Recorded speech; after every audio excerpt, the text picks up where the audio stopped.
Hi,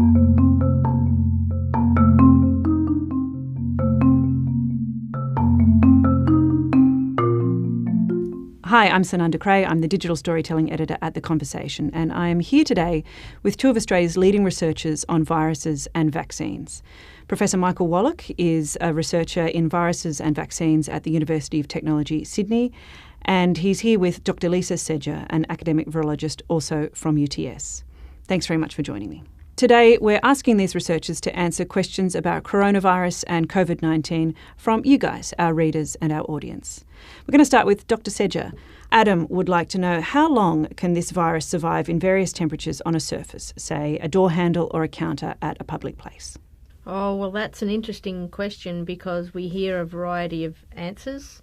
Some people say that these types of envelope viruses can exist for 2 to 3 days, but it really depends on the amount of moisture and humidity and what happens on that surface afterwards, whether it's wiped off or something. So potentially for longer than that, potentially up to a week. But with cleaning and disinfectants, etc., not very long. Mm-hmm. And what's an envelope virus? Well, viruses are basically nucleic acids, so DNA, like is in all of the cells in our body, or RNA, and then they have a protein coat. And then outside of that, they have an envelope that's made of lipids. So it's just an outer layer of the virus. And if it's made of lipids, you can imagine any kind of detergent, like when you're doing your dishes, disrupts all the lipids and the fat. That's how you get all the grease off your plates, right? So any detergent like that will disrupt the envelope of the virus and make it non-infective. So cleaning surfaces is a good way to try and eliminate an infective virus particle from, for example, door handles, surfaces, etc. Michael would like to know, if I could shrink myself down to microscopic size and watch a virus invade a cell, what would I see? Well, a virus is not like a bacteria. A bacteria is an entity all of its own, and it can replicate and make another copy of itself and grow on a nutrient source. A virus, however, is sometimes called a non-living entity because outside of a human cell, it can't replicate. It just exists as an entity. A virus is essentially just a piece of DNA, which is in the nucleus of every cell. It's what makes what our chromosomes are made of. So it's either that DNA or RNA surrounded by a protein coat, and sometimes there's also a lipid-based envelope outside of that again. The virus will somehow encounter a cell, and for respiratory viruses it's largely by us inhaling water vapour droplets. They may contain hundreds of viruses. Those viruses then will attach or be exposed to our respiratory epithelium. If the virus can actually bind to the respiratory epithelium cell, then it might get inside. Once inside, it may or may not have the capacity to actually undergo replication, but it has to uncoat from that protein shell. Then the nucleic acid, the DNA or RNA, has to make another copy of itself. Then all the genes that are in the virus have to get expressed as proteins. They then reassemble into a new viral particle, and then the virus will get out of the cell. Sometimes it'll lyse the cell, sometimes it'll just bud out from the cell and leave the cell intact. And that's what a virus is. That's why some people call them living or non-living, because they can only replicate inside a cell, a host cell. And it's not like viruses have a will. It's not like they want to do this. It's just a part of evolution. Yeah. I'm never a favour of the arguments you sometimes see people say it's warfare. It's the virus versus the immune system. There's no will involved. It's just capacity of life to replicate itself. Candy would like to know, there are conflicting symptoms lists circulating on Facebook. One says it starts with a dry cough, and if your nose is running, it is not COVID-19, which I suspect is incorrect. Can we please have an accurate list? The major symptoms are, in fact, a cough and shortness of breath and fever. Yep. But it's not to say it's not possible that you'll have also upper respiratory effects. The virus goes into the lung and attaches to the alveolar cells, which are the cells that make up our air sacs and that help our breathing. And it has to get there to really cause this disease.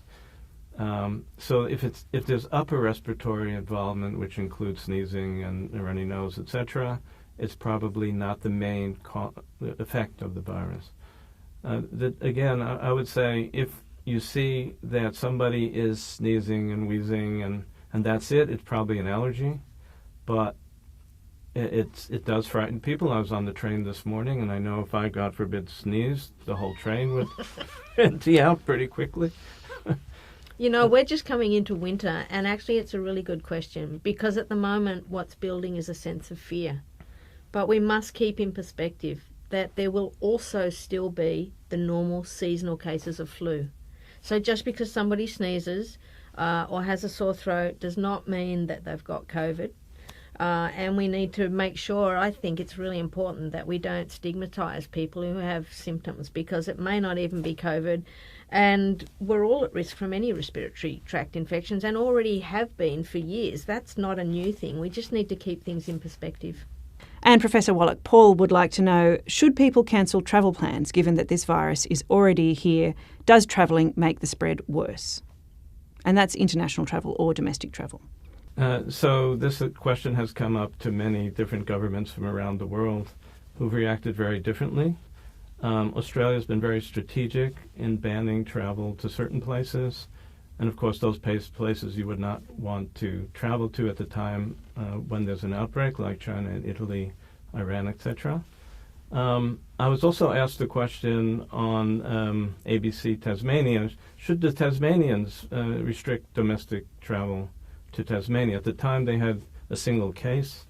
And I said to them, if you have one case, you most likely have more. You will not prevent the entry of the virus into Tasmania. But what restricting travel can do is restrict the number of people who are seeding that area with virus and make it more manageable. So it's a question of timing. As I was saying to you earlier, the cost-benefit of closing off travel has to be weighed very carefully because the economic impacts are very great. So I think it's a case-by-case basis. Ultimately, the planet is now seeded. And we're moving into the stage of exponential growth, and that it will affect travel very severely, where in all likelihood, travel will be very much curtailed now. This question is, why do we make a bigger deal about coronavirus than the flu? Yes, and I understand the question. Flu exists. We get it seasonally every year, and then we get pandemic flu. And yes, people do die from influenza. I think it was 16,000 people in the US died last US winter. But the issue with this virus is that we don't yet know how to treat it particularly well. We're trialling antiviral drugs in China at the very moment. There's clinical trials on experimental drugs.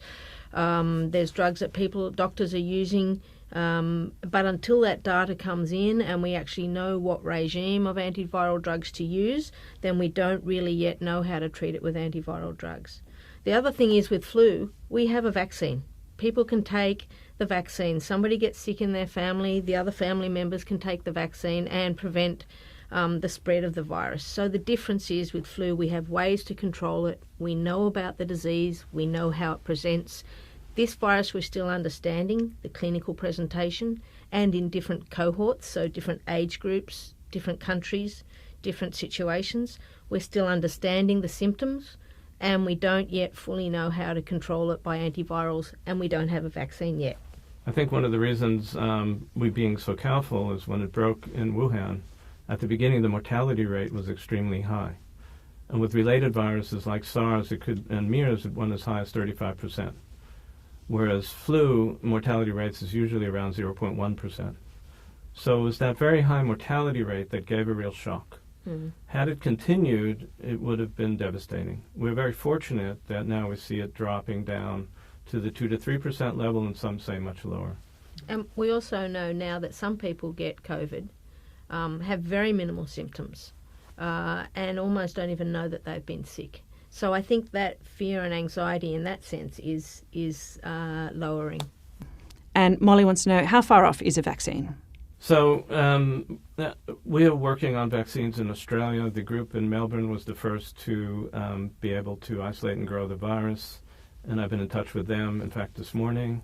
We're working collaboratively nationally as well as internationally, collaborate with people at Stanford Medical School, who through Stanford and collaborations we have with them, we have worldwide about 15 vaccine projects going. plus all sorts of industry companies are aiming to make vaccines. In fact, one company in Israel early on announced that they believe that they can get to a vaccine within a few weeks. The problem with the vaccine is you may produce it even quickly, but it's testing it and making sure that it's actually going to help. There's a fear with COVID-19 that if it's not formulated correctly, to make a long story short, it can actually exacerbate the disease. So everyone has to take it slowly and carefully so that we don't actually cause more problems than we currently have. But I'm optimistic and believe that we'll get there. If the WHO declared it would take 18 months, I would like to present a more optimistic view, not based on anything that substantial, but I think we can do better than that. And it is a great learning curve for the next time this happens. Recently, we've just seen Africa experience a very significant outbreak of Ebola virus. And there's been an experimental vaccine that's been administered that has largely controlled that outbreak. I think the people working in vaccines and the people who do the safety and efficacy studies, we've learned a lot from how to administer vaccines, how to get the data we need to show safety more quickly than we might have in the past. So in the sense we're learning lessons constantly from viral outbreaks. Might not be the same virus, might not be the same country, even the same continent, but we're learning how to do these things more efficiently and more quickly, and always the issue is weighing up safety versus the ethics of the need to administer or get the drug out there as quickly as possible. And Mike wants to know, isn't lining up at fever clinics going to make the problem worse? So for sure, the way in which people are processed at clinics is crucial. And the minimal distance you should keep from a person who's infected is, according again to WHO, is 1 meter. So the clinics have to ensure that spread is minimized. Not only spread between people waiting online, but to the health workers themselves. We've had real problems for health workers in China. Several died. And we face that problem here. One of the things we have to do is ensure that we protect our health workers, because otherwise they're not going to want to go in and actually see the patients. Unfortunately, masks alone do not work. We can't rely on them. So it's a problem. In Israel, for example, testing for COVID-19 takes place in one's home. An ambulance pulls up and takes the swab and then takes it to the lab. That actually would be the ideal approach. True, the ambulance services in Israel now are swamped and having great difficulty in coping, but as much as we can keep people separated from each other when they're infected is crucial for the success of any campaign. And Dr. Seja, Cardia would like to know, how does this virus respond to cold or warm temperatures? Is it like the flu, which thrives in cold weather? I have heard so many different things about this. I will be completely honest and say I'm not certain that we really know. What we know is when there's high humidity, viruses can exist for longer because they don't dry out. So that envelope we talked about is less likely to be dried out, and once that's dried out, the virus is less infective. It's not actually infective at all if it's disrupted that envelope. But whether it likes cold temperatures, high temperatures, we think it's not a warm temperature virus. We think it's more a cold temperature virus. China's just been going through their winter. Maybe one of the reasons it's been big in Italy is they've just had winter. We also think the coexistence of seasonal flu in Italy at the same time is probably one of the factors that's made it more severe. So,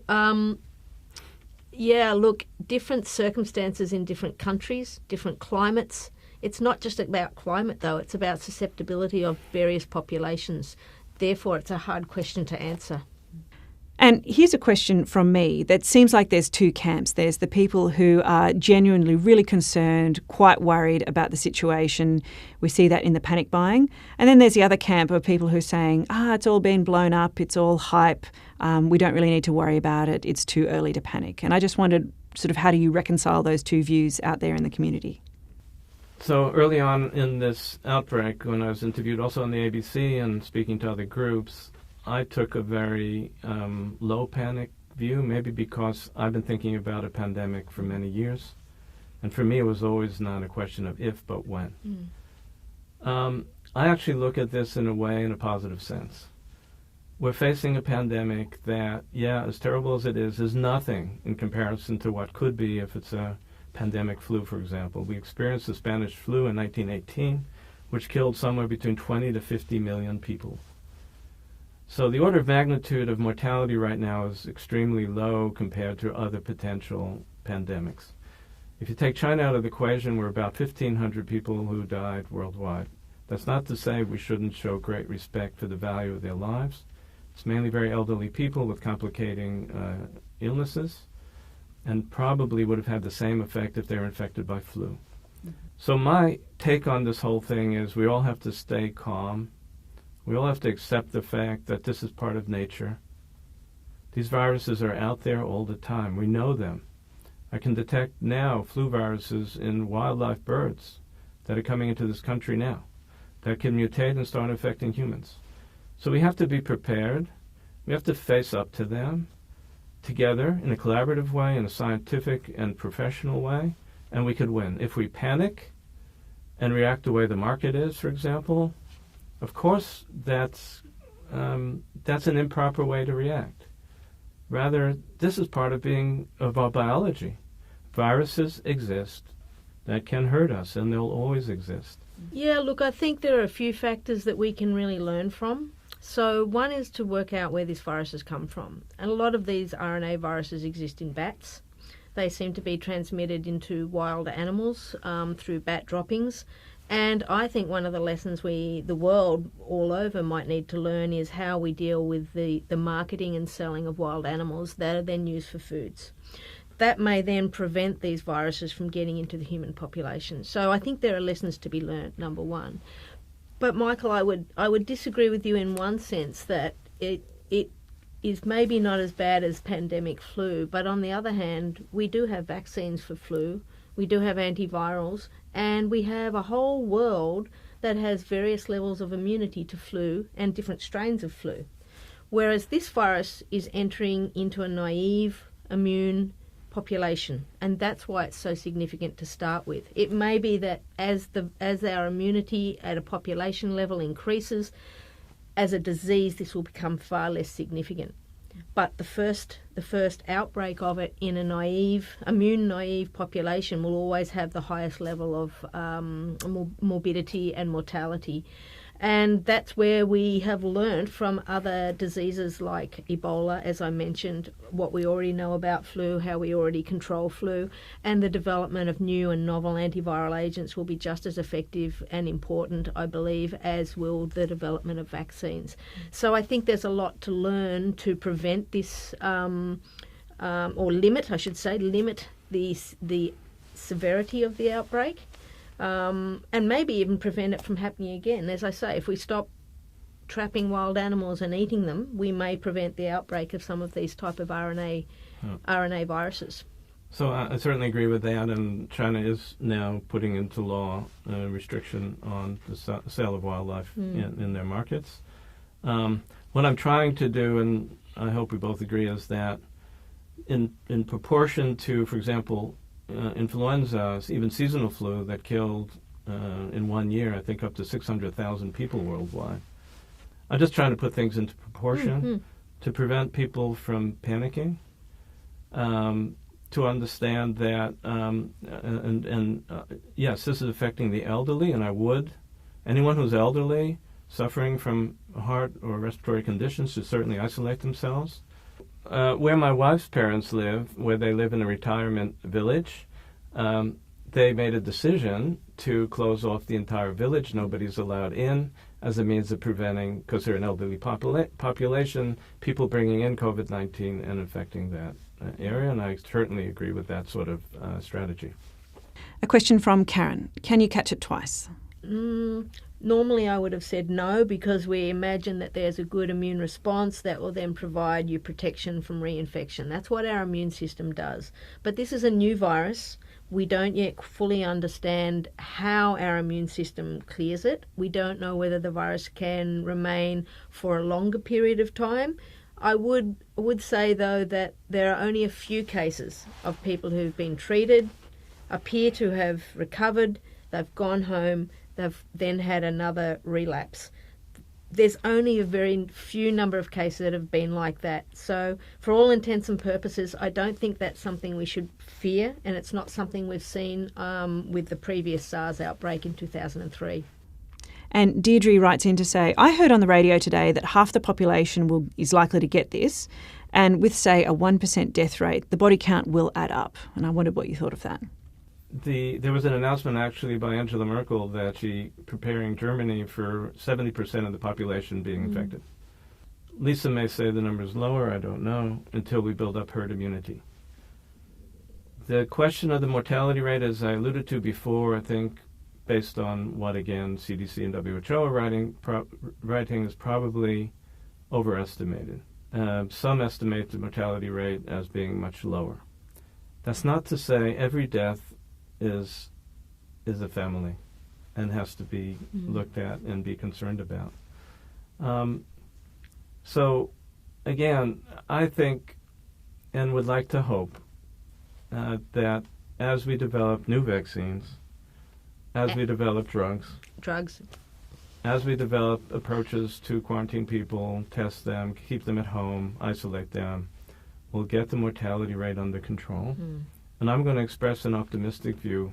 This world has amazing capabilities of doing amazing science. And if we apply it and work together, I think we can control this problem.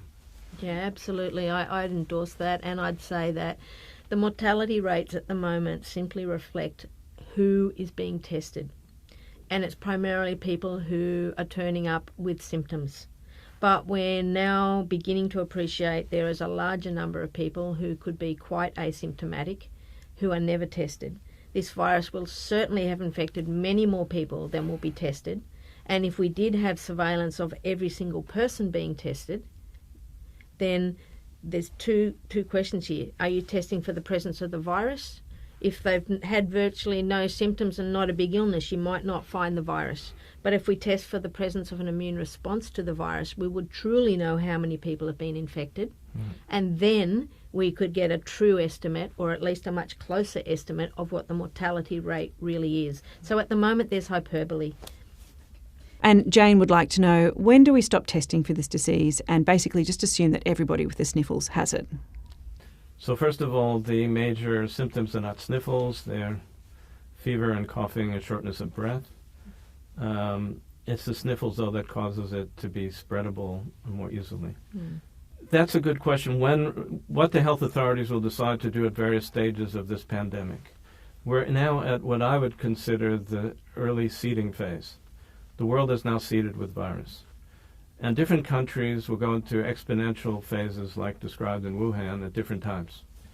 And how do they handle that will be a crucial question. I've seen all the different approaches from U.S., Israel, Iran.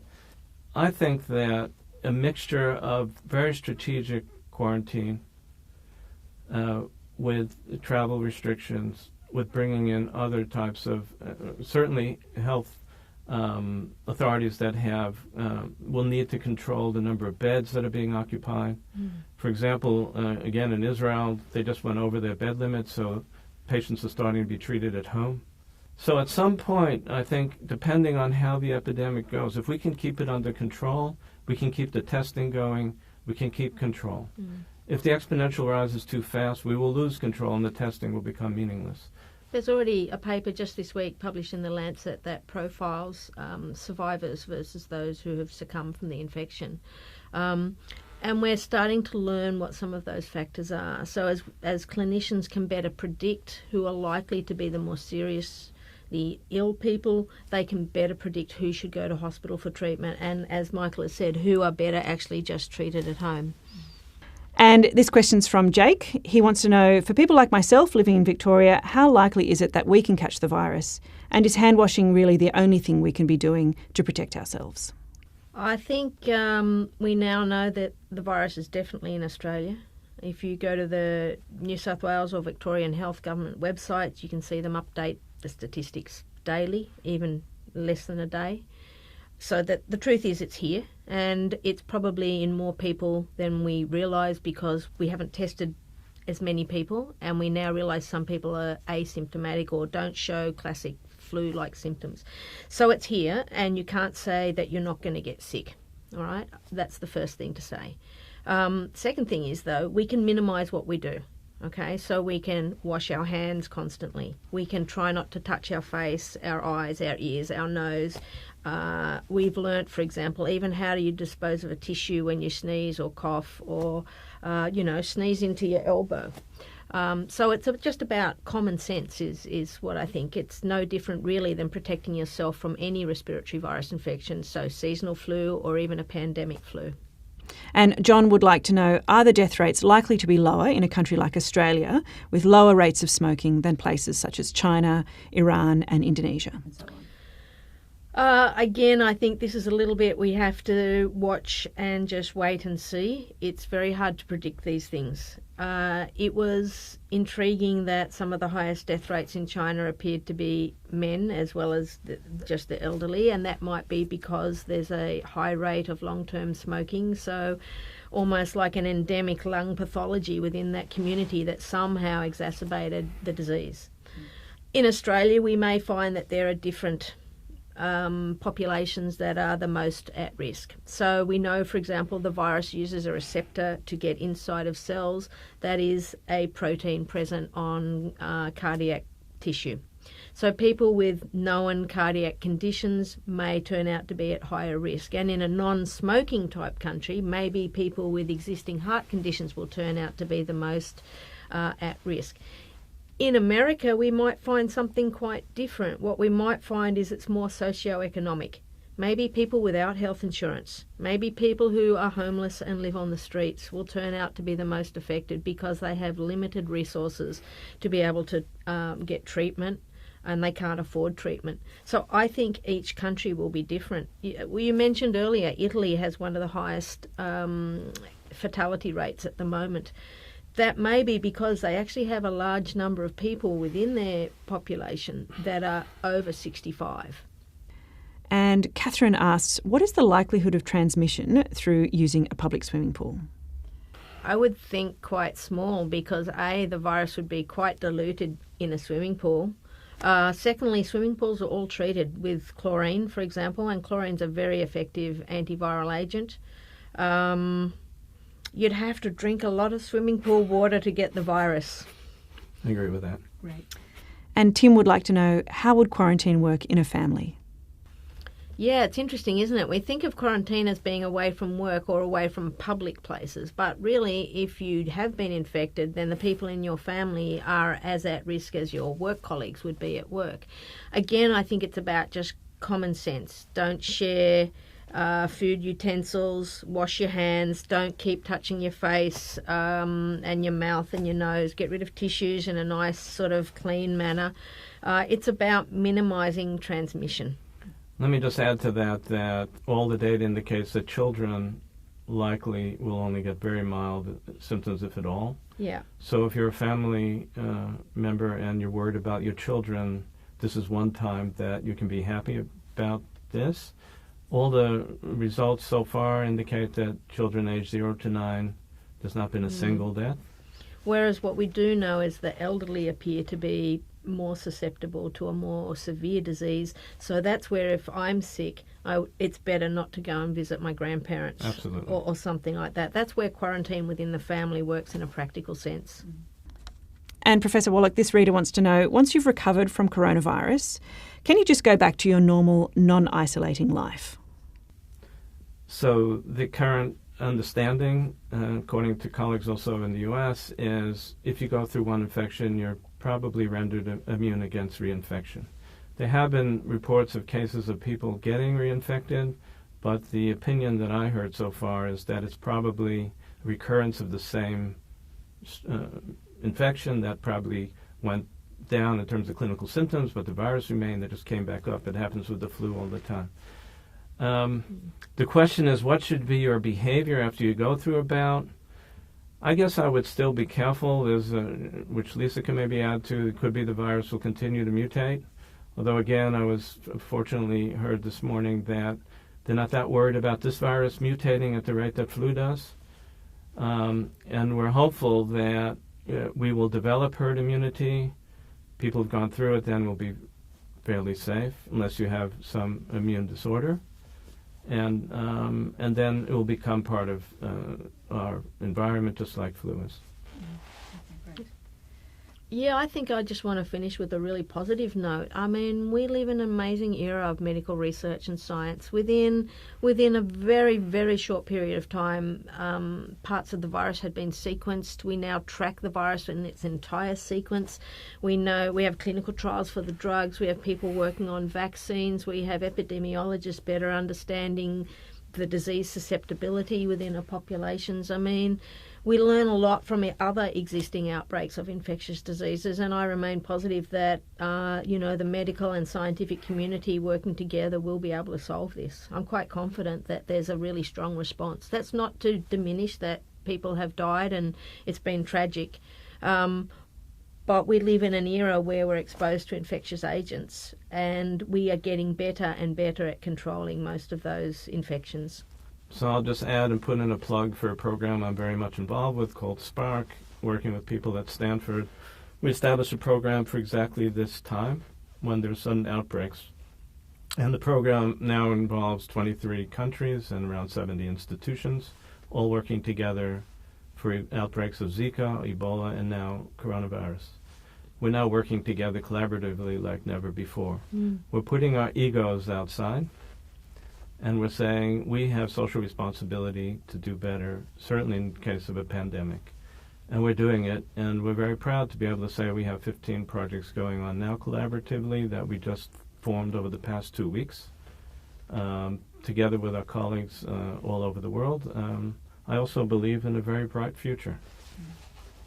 All right. Well, thank you very much for joining us today. You're welcome. Pleasure.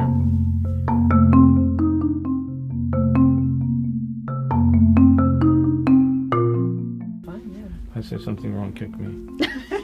Well, You can't see under the desk, can you?